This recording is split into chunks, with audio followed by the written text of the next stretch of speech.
Good morning, grade 3s and 4s. Welcome to our next digital technology lesson. I figured I'd hang out in my library today, so I will be working from here and showing you guys all what you need to do. It's a pretty nice spot. Hey, it's even snowing outside, which is pretty cool. Anyways, let's get started. Today we're going to go a bit further into our Scratch. So I'm going to switch over to my computer. Okay, here you can see where I'm on Google at the moment. Now, remember guys, when you go into Scratch, don't make a new account. You just want to log into your old account. I've got some of you who have made about 4 different accounts now. So please remember, just log into one of your old accounts. The best way to do that is just go to Google, guys, and just type in Scratch. Okay? And then click on the top one here, scratch.mit.edu. Okay. In Scratch, you're probably already logged in. If so, great. If not, just press sign in and put in your username and password. Okay, here I am in Scratch. Now, our Scratch today, we're actually going to be building on the things we did from last lesson. So I'm going to actually be opening up the project we did last time. If you've already changed it, then you can just do those parts of last lesson again, but don't worry, it'll be pretty straightforward.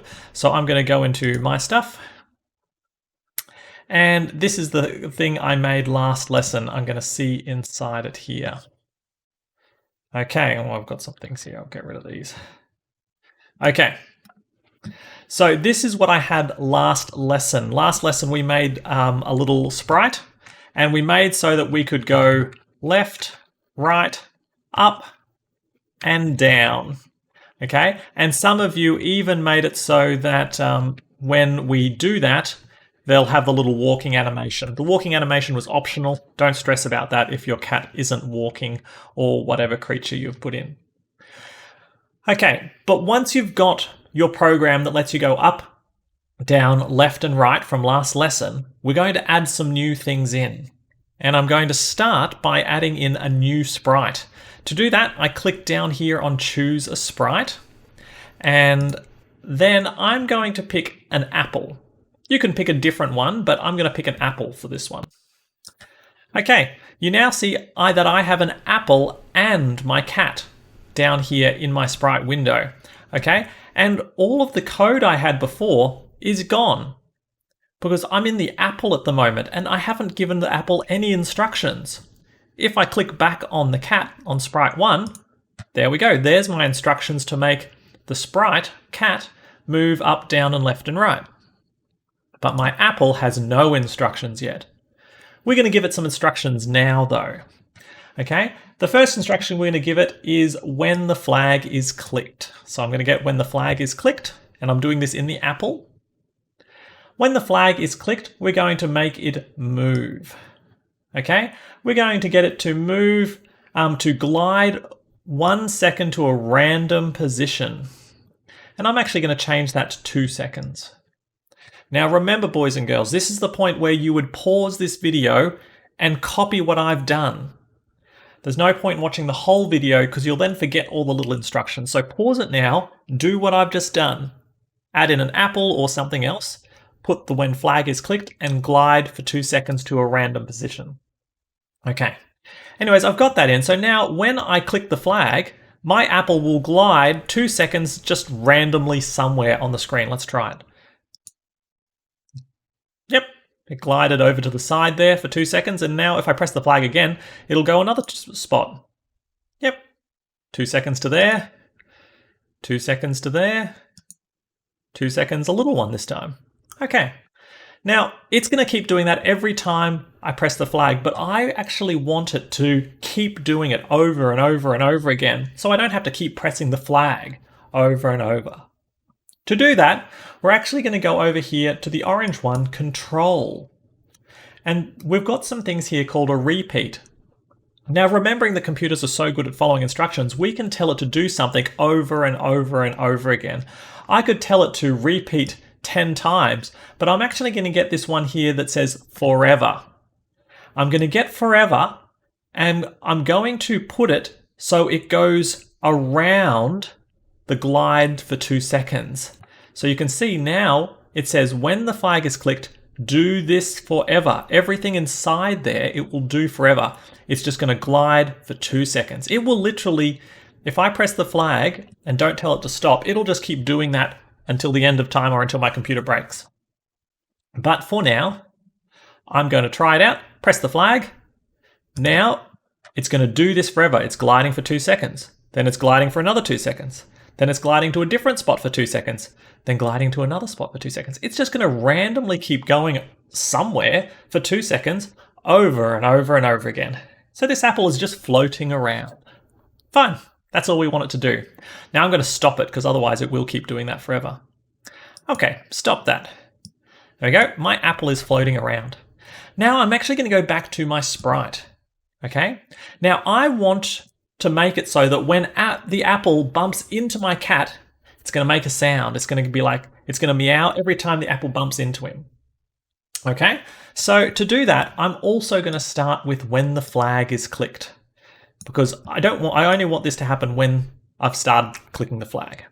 Okay. So when the flag is clicked, I want it to go into sensing here. Okay. There's one here that says when it's touching. I want it to do it when it's touching the apple. Now you can see this one is in like a sort of diamond sort of shape. I can't actually connect it into there. It doesn't join on. I need to add something else first. Over in events, no, not events, control, I've got this one here that says if something happens, then do this. Now you can see this one, it's got an if, and then it's got this diamond shape. That's because I need to put this touching inside it. So I'm going to get this if then one and attach it to the flag. Okay. And then I'm going to put the touching one inside that diamond shape. You see how when I hold it over it like this, it actually glows white, so I can put it in there. Click. And so now it says when the flag is clicked, if the cat is touching the mouse, no, if it's touching the apple, I'm going to change that to apple. Okay, so now when the flag is clicked, if the sprite is touching the apple, then do this. I want it to make a sound. So I'm going to go over to sound. I'm going to play the meow sound. Okay. So now when I click the flag, if the cat is touching the apple, then it will meow. So I'll play the flag. It didn't do anything. It touched it then, but it didn't work. There's something wrong. We've got a bug. Let's fix it together. Now, boys and girls, this would have worked at the start. If I put the cat on here at the beginning and then press the flag, it meows. Because, I'll stop it again, because it was touching the apple. But it only checked to see if it was touching the apple one time, and then it won't do it anymore. So what I need to do is I need to get it to keep checking to see if you're touching the apple. Are you touching the apple now? Are you touching the apple now? I need to get it to keep doing that over and over again. So we're going to use another one of these loops that we did before. So I'm going to go to control and I'm going to get this forever one again because I want it to keep checking to see if it's touching the apple over and over again forever until I press stop. Now this one has to go around the whole lot. So the forever is wrapping around all of these things inside it. Now be a little bit careful of this, boys and girls, because if you put it in the wrong spot, like if you get in the wrong spot, you have to sort of take it apart to get it back in the places you wanted it again. But the forever and then the if and then will go inside the forever. So if you can't get this right, just pause on this screen and just look exactly how that's set out and get yours looking the same way, and then it'll work. So now, when I press the flag, keep checking forever if the sprite is touching the apple, and play the meow sound if it does touch. Let's give it a try. So, green flag. Oh, it touched it. It keeps doing it now. Every time it touches the apple, it meows again. So now I need to dodge out of the way. It's like, oh no, don't run away. No, I'm going to get close. No. He's not going to touch me here. Dodge away. No, he got me. No, it's getting me again. You see, it's like a little game. You have to dodge the, well, in this case, the apple. But you could make it anything you want. And I just have to not let it touch me. No, it got me again. Anyways, that's how it works. I'm going to stop it now. So, boys and girls, there was a few things in this lesson. We added in a new sprite, gave it some instructions to glide around the screen. And then we told our first sprite that if it touches the new one, then it's going to make a sound. Now, you could make these sounds different things. You could make them whatever you'd like. But I want you to get a second sprite to glide around, and if it touches your other one, to make a noise.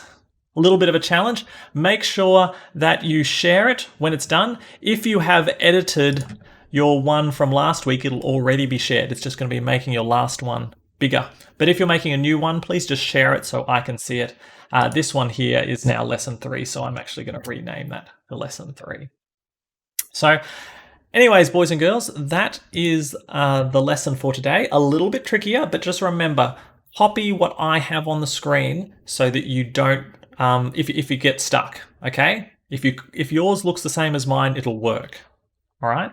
And feel free to experiment around with it if you would like. Thanks a lot, boys and girls. Hope you have a great specialist day, and I'll see yous later.